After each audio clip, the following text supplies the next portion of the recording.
त्वं हि नः पिता वसो त्वं माता शतक्रतो बभूविथ अधाते सुम्नमीमहे अधाते सुम्नमीमहे।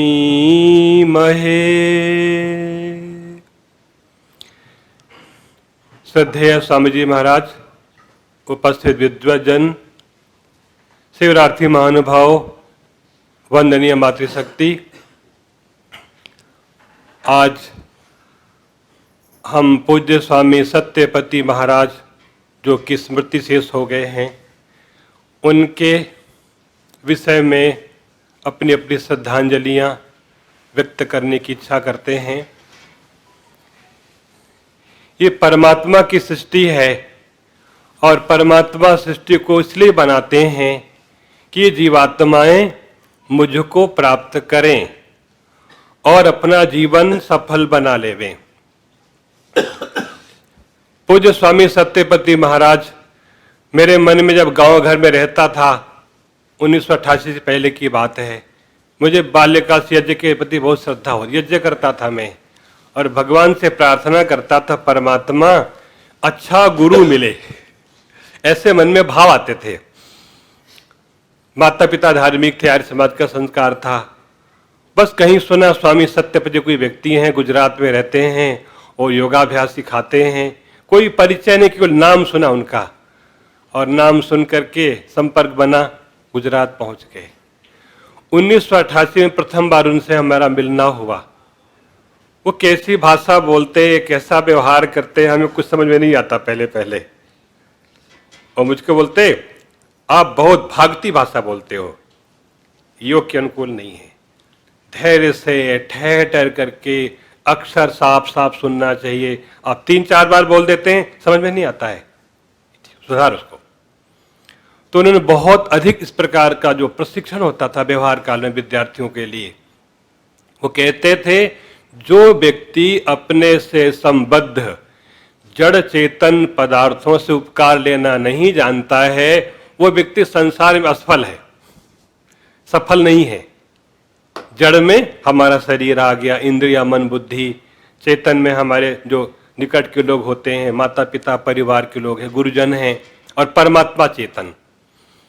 तो उनका पूरा सूत्र यही कार्य करता था कि अपने से जो संबद्ध पदार्थ हैं उनको समझो, ये जल है, पानी है, अग्नि है, वायु है, शरीर इंद्रिया मन है, इनसे हमको उपकार लेना है। बड़ा विचित्र उनका जीवन था। उनसे प्रश्न उत्तर करते, कई बार सुन के अनसुना कर देते थे, जैसे कुछ उत्तर नहीं दिया, वो सुनते थे, अवसर देख करके फिर समाधान करते। योगात्मक समाधान।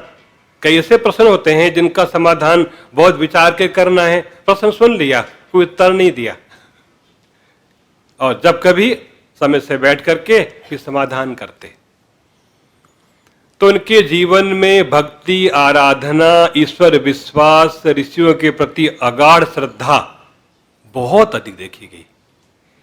हम नए नए गुरुकुल नगर से आए थे कॉलेज की पढ़ाई करके, तो कोई ऋषियों की पंक्ति आती तो मैं नहीं मानता मैं नहीं मानता इसको। कहते ऐसा ठीक नहीं, इनकी पंक्तियां कितनी गहरी हैं, इनको 20, 25, 30 साल तक आप सुनते रहो, विचारते रहो, आपको तब समझ में आएंगी। सांसारिक बुद्धि से आप ऋषियों को समझ नहीं सकते हो। अपनी बुद्धि को एक तरफ रख दो, उनकी बुद्धि को ठीक मानो तो समाधान मिलेगा। स्वयं में से भी कहा करते थे कि मेरे पास रहो, मेरी बातों को 15 साल 20 साल तक सुनते रहो। अभी आपको मेरी बातें विपरीत लगती हैं, पर यही बातें आपको 20 साल के बाद में बिल्कुल ठीक समझ में आएंगी। इसलिए श्रद्धा पूर्वक इन बातों को सुनो। अध्यात्म बहुत गहरा है। हम लोग थोड़ा सुन करके बोलने लग जाते हैं ना, अपने को मानते हमारा काम पूरा हो गया। ये तो पहली सीढ़ी होती है, आगम काल। सुनते जाओ, विचारते जाओ। ज्यों ज्यों जीवन का अध्ययन करते हैं, प्याज होता है अनियन, प्याज कैसा होता है, एक छिलका निकाल दो, दूसरा तीसरा चौथा निकालते जाओ। ऐसे हमारे मन में भी वासनाओं की परतें पड़ी होती हैं। 1 2 3 4 करते करते कई बार व्यक्ति घबरा जाता है, ये नहीं हो सकता है, संभव ही नहीं है संस्कारों को मारना, ये लिख रखा ग्रंथों में। परंतु कहते थे वो कि देखो ये तलवार की धार है, छुरस्य धारा निशिता दुरत्या। योग मार्ग पर चलना जैसे हाथ में हथेली में जान लेके चलना इतना कठिन है। सैनिक लोग देश के लिए कुर्बान हो जाते हैं, बलिदान कर देते हैं, ये कर देते हैं, परंतु जीते जी जैसे कि मैं नहीं हूं, मैं और मेरा नहीं है, ऐसी भावना को लेके बरसों तक चलना, लोग क्या कहते हैं क्या सोचते हैं, ऐसा सोचने वाला कभी योग को समझ ही नहीं सकता है। लोग क्या सोचेंगे, क्या मानेंगे, ये ऐसे हैं वैसे हैं, ये बोले सब सांसारिकता है। जो 3 काल में सत्य है वो सत्य है, दुनिया क्या कहती है क्या मानती इसकी परवाह नहीं करनी। बहुत अच्छे मापदंड देते थे। एक तरफ लाखों वैज्ञानिक लोग हैं, बहुत बड़े बड़े समाज के लोग हैं, एक तरफ एक ऋषि, किसकी बात मानी जाए? वो कहते हैं करोड़ों मिलके दुनिया के लोग हैं, ये वैज्ञानिक हैं, बड़े बड़े सामाजिक काम करते हैं, ऋषि की तुलना में सब नीचे हैं, क्योंकि ऋषियों में पक्षपात नहीं होता है। तो उनके जीवन के बहुत सारे संस्मरण हैं, वो अपने दिनचर्या के प्रति कितने सावधान रहते हैं। उनको जो समझ में आ गया बस वो छोड़ना ही नहीं है, पूरा जीवन वो लौकी की सब्जी, मूंग की दाल, गाजर, कुछ इतने में पूरा जीवन जी लिया। ये राजमा क्या होता है, छोले क्या होते हैं, पूरी कचौरी क्या होती है, उन्हें कोई मतलब ही नहीं है, बस ये भोजन खाना चाहिए, ये साधना के अनुकूल है, चावल है, मूंग की दाल है, सब्जी, कुछ मीठा, दूसरा कुछ नहीं खाना।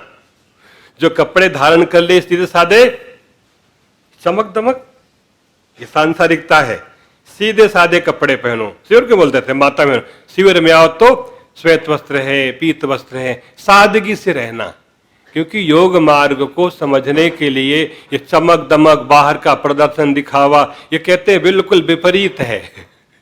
शीर्ष शासन होता है ना, संसार और देखता है, योग और दिखाता है, हम संसार को देखते हैं, वैसा सोचते हैं, तो योग समझ में नहीं आता है। तो कहते थे जीवन को सफल बनाने के लिए ऋषियों पर अटूट श्रद्धा, और परमात्मा के विषय में उनके बहुत प्रसिद्ध वाक्य हुआ करते थे कि देखो कोई विघ्न बाधा आती है, पतंजलि से बोलते हैं तत्प्रति से यथार्थम एक तत्वाभ्यास, ये विघ्नों के विनाश के लिए, समस्याओं के समाधान के लिए एक परमात्मा अमोघ अस्त्र है।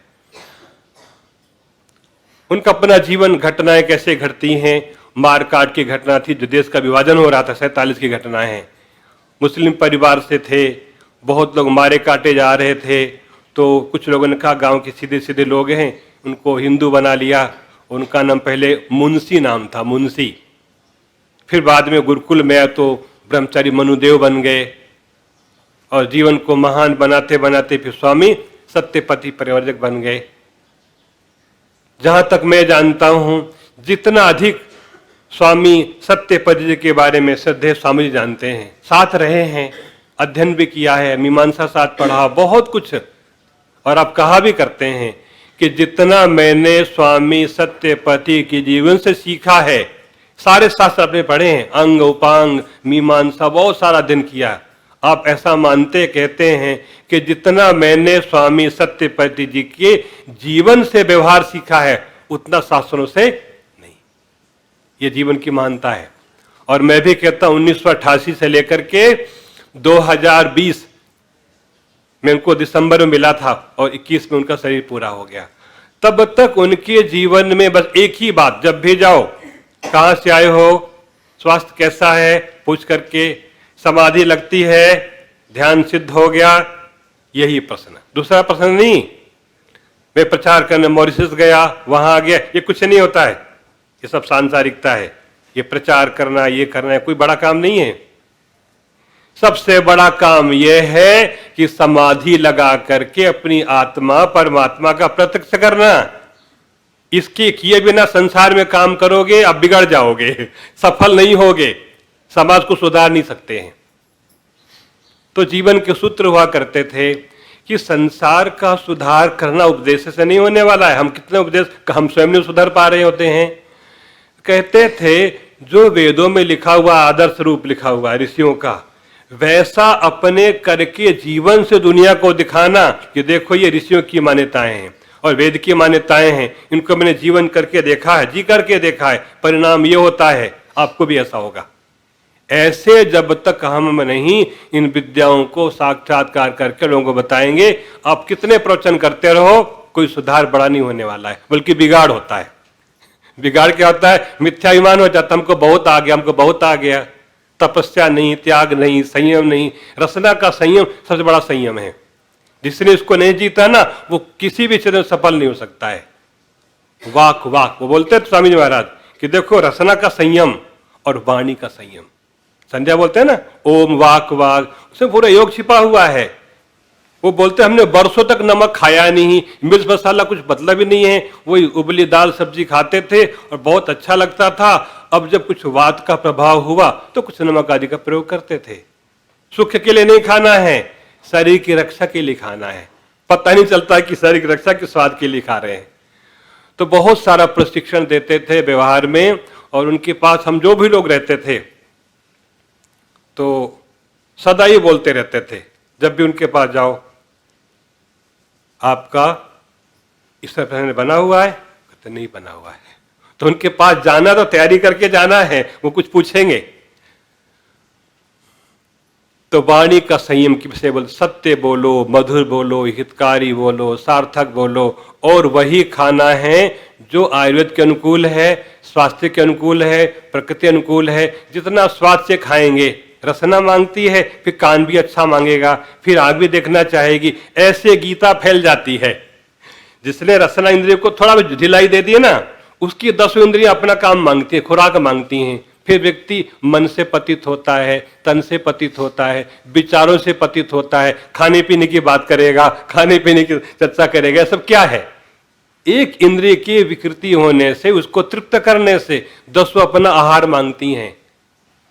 तो उनके सूत्र होते थे इंद्रियों का संयम करने के लिए, मुख्य है रसना इंद्रिय का संयम करना साधना के लिए। और कितने सारे ऐसे प्रसंग आते थे। कई बार उनका कोई लोग नहीं समझ पाते जीवन स्वामी जी क्या बोलते हैं, क्या करते हैं। लोग उनका अपमान करते, गाली गलौज कर देते। वो क्रोध नहीं करते थे, वो चित्तवृत्ति निरोधा। कोई उनका विरोध करे कि तो स्वामी जी बहुत ढोंगी आदमी है, पाखंडी है, लोगों को बरगलाते हैं, ऐसे भी लोग उनके कई शिष्य भी ऐसा बोल देते थे। चित्त खराब हो गया, बिगड़ गया, ऐसा बोल दिया। तब वो सुन करके उसको डांटते नहीं थे, वो वृत्ति निरोध होकर के आगे खुली रहती थी। हो गए जैसे सब अनित्य, वो भी गया, वो भी गया। और उसके पश्चात उसको समझाते भी थे, देखो आप ऐसी कड़वी भाषा बोलते हैं, आप उत्तेजित हो जाते हैं, ये अच्छा नहीं है, स्वास्थ्य के लिए अच्छा नहीं है, योग के लिए अच्छा नहीं है। तो उनके स्वभाव में से विशेषता थी, उनके पास जो भी आ गया वो किसी को भगाते नहीं थे। रहो, सीखो, पढ़ो। और वो विद्यार्थी को खूब दोष बताते थे। समझदार होगा तो दोष का सुधार करेगा, यहां टिक जाएगा। यदि कच्चा होगा, ऐसे ही आए टाइम पास करने आया होगा, तो अपनी गलतियां सुनकर के यहां से भाग जाएगा, रहेगा नहीं। तो विद्यार्थियों को बहुत त्रुटियां बताते थे, खाने में, पीने में, बोलने में, प्रवचन करने में। आप कहाँ त्रुटि करते हैं? तो सुनने वाला ऊब जाता। बस इनका एक ही काम है, गलती बताना है, केवल गलती बताते रहते हैं, उत्साहित नहीं करते हैं, प्रोत्साहन नहीं करते हैं, केवल गलती भी गलती पीछे पड़े रहते हैं। ऐसा किसी को मन में संदेह, मुझे भी कई बार होता था कि स्वामी जी हम उनके इतने सारे काम करते हैं और कभी प्रेम से भाषा नहीं बोलते हैं, आप ये ठीक नहीं करते हो, वो ठीक नहीं करते हो, यह आपका ठीक नहीं है, केवल गलती दिखाते रहते हैं। तो कई मन में थोड़ा सा ना क्षोभ पैदा होता था।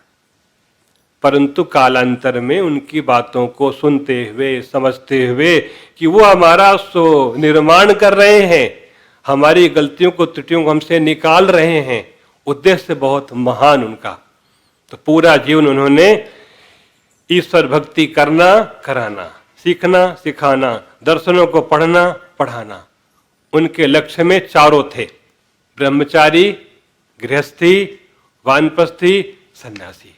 और बच्चों गुरुकुलम जाके उनको प्रशिक्षण देते, आर्थिक सहायता देते और गृह में जा जाकर लोगों को शिक्षा देते थे, गृहस्थियों के पास जाकर के संयम से रहा करो, खाने पीने का संयम है और घर में व्यवहार में सत्य भाषण करो। कहीं भी जाते वो भोजन करने के परिवार में खाने के बाद बैठते, सबको बैठा लेते और पूछते आप झूठ बोलते हो, झूठ बोलते, सबसे पूछते वो। और फिर कहते देखो घर घर का नियम बना लो कि पति है, पत्नी है, बेटा बेटी है, आपस के कभी झूठ नहीं बोलेंगे, आपस में घर घर में बाहर की बात करना। हर घर में ऐसा उपदेश करते थे। बहुत लोगों ने सुधार भी किया। वो कहते पहले घर से आरंभ करेंगे, फिर आगे समाज में है, फिर और आगे है। ऐसे करते करते एक दिन ये सार्वभौम सिद्धांत कि हम संसार में कहीं भी कभी भी झूठ नहीं बोलेंगे। तो ऐसे पवित्र आत्मा से हमारा जो ईश्वर कृपा से हमको उनका सानिध्य मिला, लंबे काल तक उनकी सेवा करना, उनसे पढ़ना और विद्या के प्रति बहुत अधिक सजग रहते थे। हम कई बार सांसारिक काम करते करते सांसारिक वृत्ति बन जाती है, तो स्वयं बुला करके अब पाठ पढ़ना, आपको पाठ पढ़ लो। तो उनको घूमते घूमते सेवा करते करते कितने बार गुरुकुल में आए। यहाँ पर 1990 में पहली बार आना हुआ है। 90 से लेकर अब का चल 2022 चल रहा है। इतने साल से हमारा पर आना हो रहा है स्वामी जी के सानिध्य में। तो वो इस पूरे प्रचार यात्रा में घरों में जाना है, समाज में जाना है, अपनी दिनचर्या के प्रति कोई समझौता नहीं। प्रातः काल 3 बजे जाग जाना है, चाहे ट्रेन में यात्रा कर रहे हो तो 3 बजे उठ के अपना वहीं बैठ करके सीट के नीचे वहीं पर बैठ के ध्यान शुरू कर देते थे। बहुत कठोर नियम तक का पालन करते थे। संध्या बेला हो गई, कुछ लोग मिलने के लिए आ गए, बातचीत करते, जैसे टाइम देखा 5:25 होने वाले हैं, अब बस अब हम ध्यान करेंगे, आप भी ध्यान करो। ये नहीं कि बहुत दूर से आए हैं और थोड़ा सा आधे घंटे, अपने समय का भोजन 12 बजे करना है तो समय पे कर लेना है।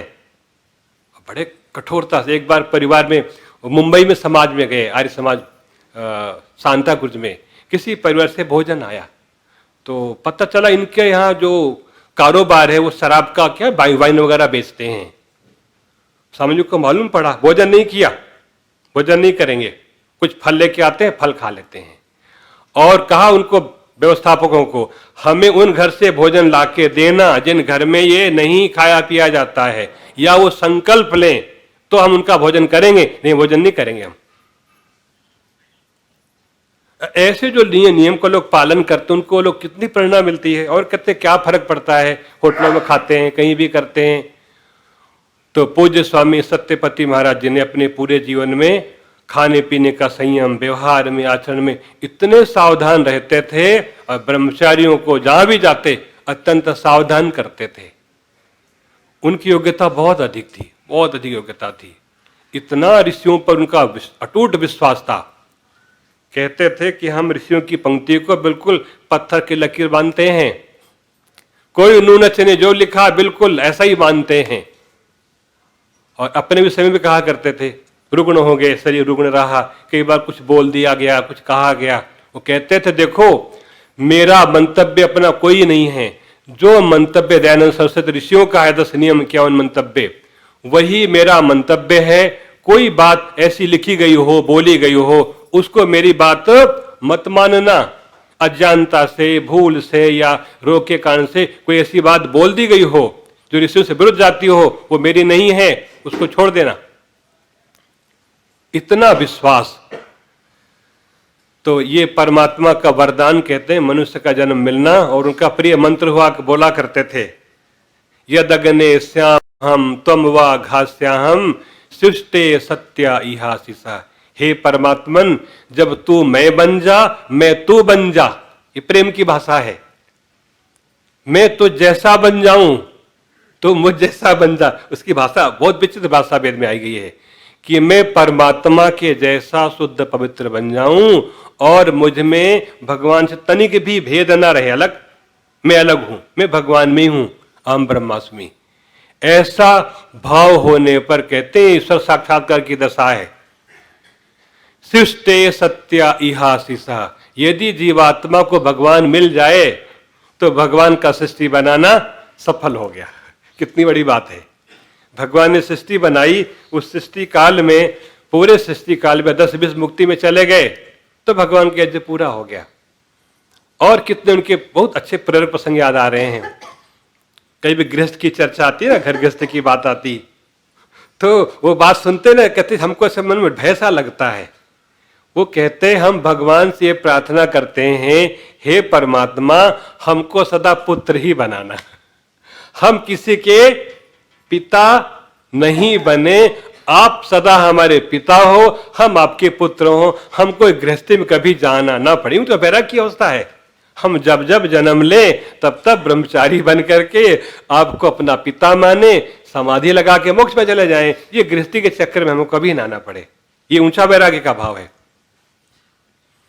तो उनके जीवन में विवेक वैराग्य दिखता था। हमारे आचार्य चंद्र जी कक्षा ले रहे हैं, ये कक्षा कभी पूज्य स्वामी जी महाराज यहाँ लिया करते थे। स्वामी जी आपको याद है ना, ज्ञान कर्म उपासना, आपकी शिविरों में स्वामी सत्यपति महाराज जी इस कक्षा को लिया करते, ज्ञान कर्म उपासना लेते थे लगभग पौन घंटा।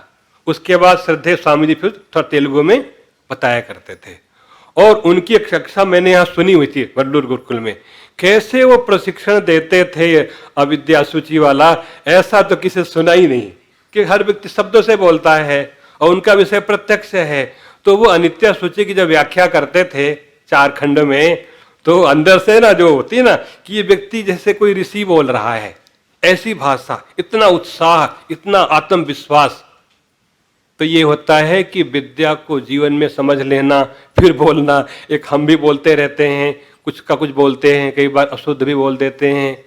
तो परमात्मा कैसे विद्या पढ़ाते हैं वो बताया करते थे कि देखो ब्रह्मचारी लोगों के लिए, या तो परमात्मा को सीधा गुरु बना लो, फिर किसी गुरु की आवश्यकता नहीं है। द्वितीय स्थिति है, यदि भगवान को सीधा गुरु नहीं बना पाए, बहुत कठिन कार्य है, तो जीवन में कोई देहधारी गुरु जो इस भूमि को प्राप्त हो चुका है, उसको अपना गुरु आदर्श मान करके अपनी शंकाओं का समाधान करते रहना।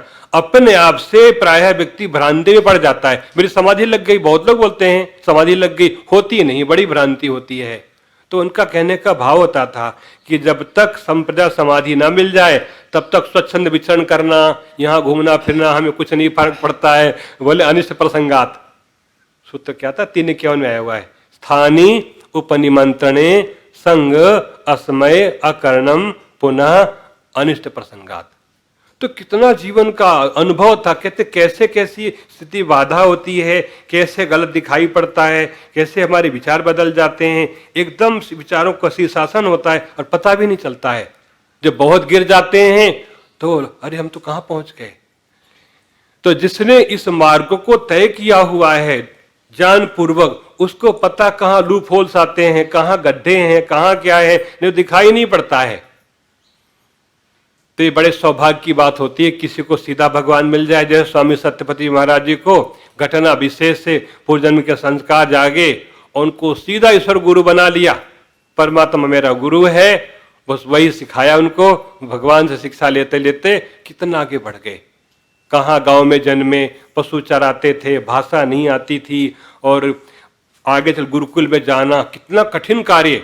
अष्टाध्यायी याद करना, धातु पाठ, फिर पूरे व्याकरण महाभाष्य को पढ़ना, निरुक्त पढ़ा उन्होंने, छंद शास्त्र पढ़ा और मीमांसा पूरा पढ़ा, सतपथ ब्राह्मण का पौन कांड पढ़ा, वेद वाचस्पति। यानी 22 साल में घर छोड़ना और घर में कोई शिक्षा का वातावरण नहीं, वो व्यक्ति परिश्रम करते करते कितनी ऊंचाई तक जाना।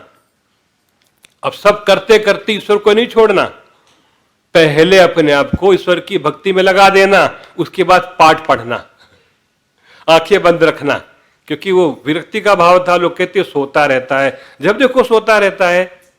उनको नहीं पता ये भगवान की भक्ति में रह करके पाठ को पढ़ते पढ़ते पढ़ते कितना पढ़ गए। वो कहते हैं गिरतों को उठाना, वो जीवन भर गिरतों को उठाते रहे। जब वो गिर गए घटना विशेष में, हड्डी टूट गई, मुझको मन में पीड़ा हुई कि देखो जीवन भर ये लोगों को गिरतों को उठाते रहे।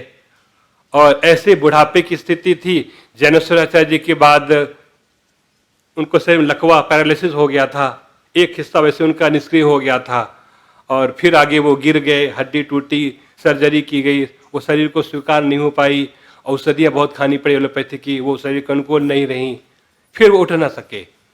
परंतु वो अपने ज्ञान के स्तर पर पूरे जीवन कभी निराश नहीं हुए, उदास नहीं हुए। कितने बार बीमारियां ऐसी आती थी, अब जीवन आज जाएगा कल जाएगा, वो तैयार रहते थे, सबको तैयार, कल का पता नहीं है, कल का पता नहीं। उनके प्रिय मंत्र होते थे, अस्वत्थे वो निषदनम परने वो वस्तिष्कृता। ये जीवन पत्ते के समान है, पत्ते पर लटकी ओस की बिंदु के समान, कब गिर जाए और खाक बन जाएगा। इसलिए जो करना है कर लो।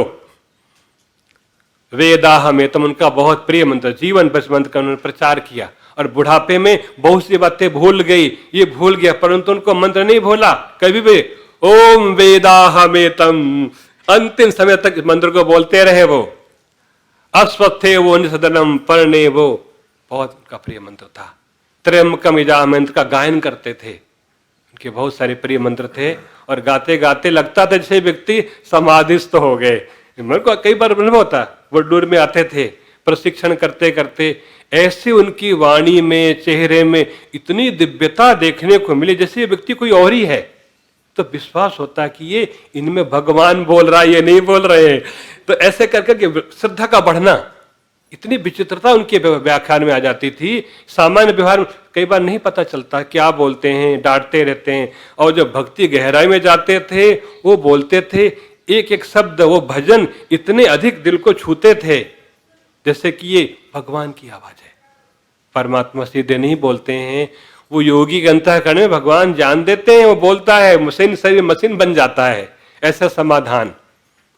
तो वर्तमान काल में ऐसा व्यक्ति देखा नहीं गया। मैं 1988 से लेकर के 2021-22 चल रहा है, पूरे देश के विद्वान सन्यासी सबसे मिले, बहुत लोगों से तपस्वी मिले, विद्वान मिले। पर स्वामी सत्यपति जी के जीवन में जो ईश्वर के प्रति अटूट श्रद्धा विश्वास था, ऋषियों के प्रति, आदर्शों के प्रति और ब्रह्मचर्य के प्रति, आश्रम व्यवस्था के प्रति कोई समझौता किसी से नहीं करना है। ईश्वर ने ये वेद में कहा है, बस वही करना है।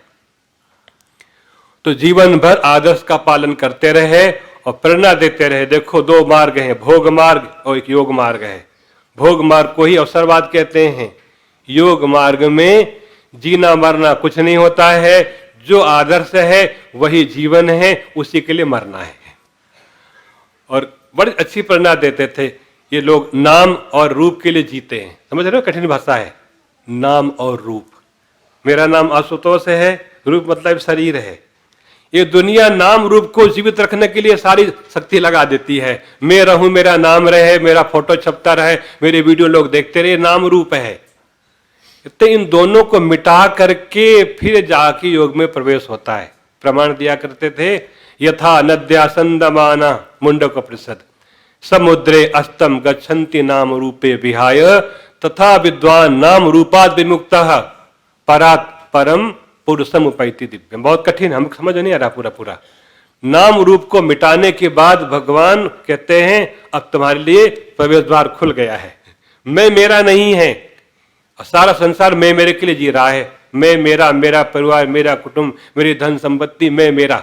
तो कुछ भी मैं मेरा नहीं, झूठ है।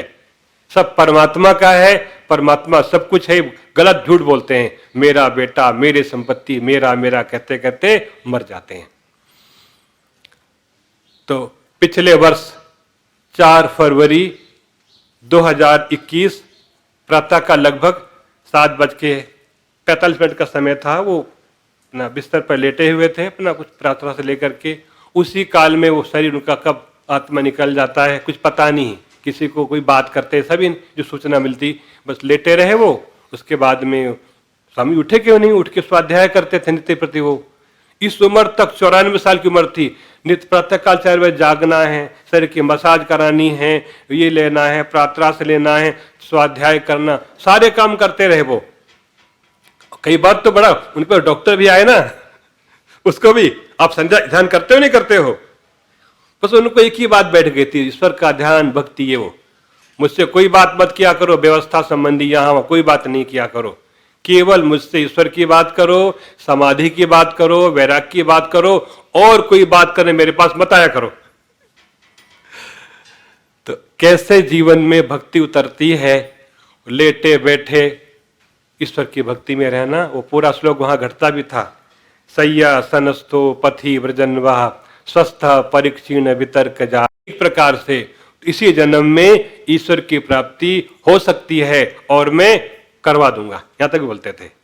मुझको तो ईश्वर साक्षात्कार हो गया है, बोलते थे मुझे हो गया है, आप करना चाहो तो आपको भी करवा दूंगा। पर बुढ़ापे में उतना शरीर कार्य नहीं करता, बुद्धि भी कार्य नहीं कर पाती है, कई बार विस्मृति होती रहती है। तो उन्होंने मेरा जो उनका परिचय था 1988 से लेकर के 2020-21 में तो उनको मिलना था, मिलने से पहले वो शरीर चला गया। परंतु जीवन में जितना योगाभ्यास किया, इन ब्रह्मचारियों का निर्माण करना, ब्रह्मचारियों के लिए बहुत सारे गुरुकुल खुलवाए, जो गुरुकुल वडलूर की स्थापना में भी उनका योगदान, दर्शनिक महाविद्यालय गुजरात, वानप्रस्थाश्रम, सुंदरपुर गुरुकुल रोहतक और देहरादून के अंदर कन्या गुरुकुल द्रोणस्थली, पता नहीं कितने गुरुकुलों को आरंभ कराया, कितने समाजों में जाना, आश्रमों में जाना, एक ही उद्देश्य रहता था, आदर्श ब्रह्मचारी ब्रह्मचारिणी बनाने हैं, गृहस्थी बनाने हैं, वानप्रस्थी बनाने हैं और सन्यासी बनाने हैं। घर में जाके बोलते गृहस्थियों से, अपने बेटा बेटी को या तो दयानंद बनाओ या फिर राणा प्रताप बनाओ, द्वितीय पक्ष बेटी को गार्गी बनाओ या फिर झांसी की रानी बनाओ, तीसरा मत बनाना फैशनेबल। बहुत प्रेरणा होती थी।